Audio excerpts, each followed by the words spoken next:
প্রতিজ্ঞা ধারাবাহিকের আজকের আপডেট। আজকের এপিসোড শুরু হয় পরিবারের সবাইকে নিয়ে ডাইনিং টেবিলে। অভি আর ছুটি পাশাপাশি বসেছে। হঠাৎ অভি সবার সামনেই ছুটির প্রতি বাড়তি আদর দেখাতে শুরু করে। সে ছুটিকে ছোট বাচ্চার মতো করে নিজের হাতে খাওয়ানোর চেষ্টা করতে থাকে। ছুটি লজ্জায় একেবারে মরে যাচ্ছিল। সে আস্তে করে বলে, আমি নিজেই খেয়ে নিতে পারবো। কিন্তু অভি মজা করে তাকে আরও বেশি অস্বস্তিতে ফেলে দেয়। এই দৃশ্য দেখে ছোট কাকা বেশ বিরক্ত হয়ে যান। তিনি ববিতার দিকে তাকিয়ে বলেন, ছেলেকে একটু সামলাতে, কারণ সবার সামনে এমন আচরণ একদম ভালো লাগছে না। ববিতা বিরক্ত মেজাজে পরিস্থিতি সামলানোর চেষ্টা করে। ঠিক তখনই বাড়ির কাজের মেয়ে এসে হিমেনের খাবারের কথা জিজ্ঞাসা করতে গিয়ে ববিতার ধমক খেয়ে চুপ হয়ে যায়। পুরো টেবিলের পরিবেশটা ক্রমশ ভারী আর অস্বস্তিকর হয়ে উঠতে থাকে। ছুটি বুঝতে পারে এখানে আর বসে থাকা ঠিক হবে না, তাই সে আস্তে করে উঠে বলে সে একটু বাইরে যাবে। এদিকে ছুটি একা দাঁড়িয়েছিল। হঠাৎ ঝুমকি তার সামনে এসে দাঁড়ায়। ঝুমকির চোখে মুখে তীব্র হিংসা আর রাগ ফুটে উঠছিল। সে ছুটিকে তীব্র ভাষায় অপমান করতে শুরু করে। বলে অভি ছোটবেলা থেকে শুধু তারই ছিল। একসময় তাদের বিয়ে হবে বলে স্বপ্নও দেখত সে, কিন্তু ছুটি এসে সবকিছু কেড়ে নিয়েছে। ছুটি হতভম্ব হয়ে যায়। সে বোঝানোর চেষ্টা করে যে সে কখনো কারো কিছু ছিনিয়ে নিতে চায়নি, কিন্তু কথা শেষ হওয়ার আগেই অভি সেখানে চলে আসে। ঝুমকি তৎক্ষণাৎ নিজের গলার স্বর বদলে স্বাভাবিক হয়ে যায়। অভি কিন্তু বুঝে যায় কিছু একটা ঘটেছে। সে খুব কঠিন সুরে ঝুমকিকে বলে দেয়, ছুটি এখন তার স্ত্রী, তাকে কেউ কষ্ট দিলে সে সেটা সহ্য করবে না। ছুটির ভালো মন্দের পুরো দায়িত্ব এখন তার। অভির এই কড়া কথায় ঝুমকি চুপ হয়ে যায়। অভি তারপর ছুটিকে নিয়ে সেখান থেকে চলে যায়। একা দাঁড়িয়ে ঝুমকি রাগে ফুঁসতে থাকে। মনে মনে প্রতিজ্ঞা করে আজ যেভাবেই হোক ছুটিকে কষ্ট দিয়েই ছাড়বে। তার ভিতরে প্রতিশোধের আগুন আরও জ্বলে ওঠে। পরের দৃশ্যে দেখা যায় ছুটি একা বাগানে হাঁটছে। তার চোখ দিয়ে অঝরে পানি পড়ছে।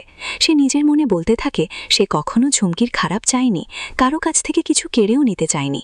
কিন্তু এই বাড়িতে আসার পর থেকে তার মনে হচ্ছে এখানে তার সাথে কোনো পুরনো সম্পর্ক আছে।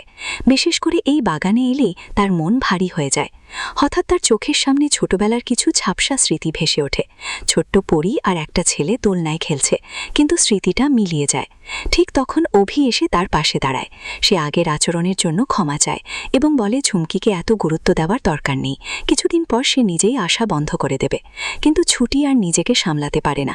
সে ভেঙে পড়ে বলে শুধু ঝুমকি চলে গেলেই সব সমস্যা শেষ হবে না। সে আর কিছু সহ্য করতে পারছে না, এমনকি তার বাবাও হয়তো এই পরিস্থিতি সামলাতে পারবেন না।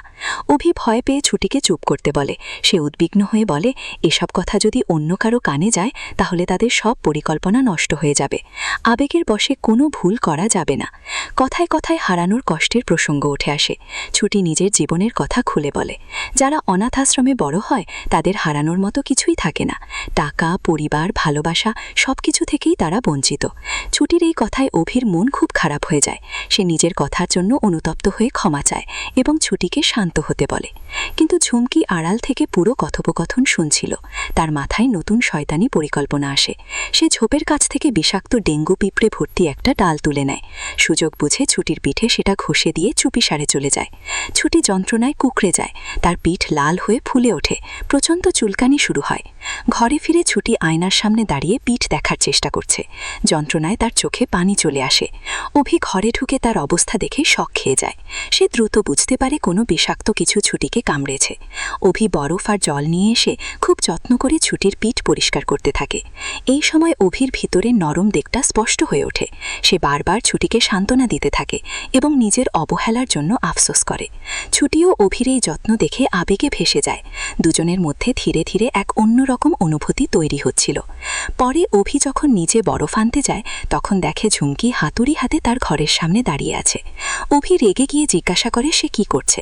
ঝুমকি ভয়ের অভিনয় করে বলে সে শুধু ছুটির খোঁজ নিতে এসেছিল। অভি সন্দেহ আরও বেড়ে যায়। সে ঝুমকির হাত থেকে হাতুড়ি কেড়ে নেয়। ঠিক তখন হিরণময়ের ঠাম্মি আর অভির বাবা মা চলে আসেন। হিরণময় ঝুমকিকে দেখে আবেগে ভেঙে পড়েন এবং তাকে পরিমা বলে ডাকতে থাকেন। ঝুমকি কান্নার অভিনয় করে তাকে জড়িয়ে ধরে, কিন্তু অভি এখনও সন্দেহের চোখে তাকিয়ে থাকে। সে সবাইকে প্রশ্ন করে কেউ কখনো কারো খোঁজ নিতে হাতুড়ি নিয়ে আসে। ছোট কাকা ঝুমকির পক্ষ নিয়ে বলেন মেয়েটা ইতিমধ্যেই ভয় পেয়েছে, আর কিছু বলার দরকার নেই। অভি আরও বিরক্ত হয়। সে সবাইকে ছুটিকে আর বিরক্ত না করার অনুরোধ করে এবং উপরে চলে যায়। শেষ দৃশ্যে ঝুমকি একা দাঁড়িয়ে অপমান আর রাগে চলছে। সে নতুন করে পরিকল্পনা করে, যদি অভি আর ছুটির মাঝে দূরত্ব তৈরি করা না যায় তাহলে সে নিজেই অভির মন জয় করার চেষ্টা করবে। প্রতিশোধের আগুনে জ্বলতে জ্বলতে সে মনে মনে বলে, এবার সবাই দেখবে সে কি করতে পারে। এই ছিল আজকের পর্ব। ভিডিওটা যদি ভালো লেগে থাকে তাহলে একটা লাইক দিয়ে দাও। কমেন্টে জানাও তোমার প্রিয় সিন কোনটা ছিল। পরের পর্ব সবার আগে দেখতে চ্যানেলটা সাবস্ক্রাইব করে বেল আইকন অন করে রাখো। ধন্যবাদ। দেখা হবে পরের পর্বে।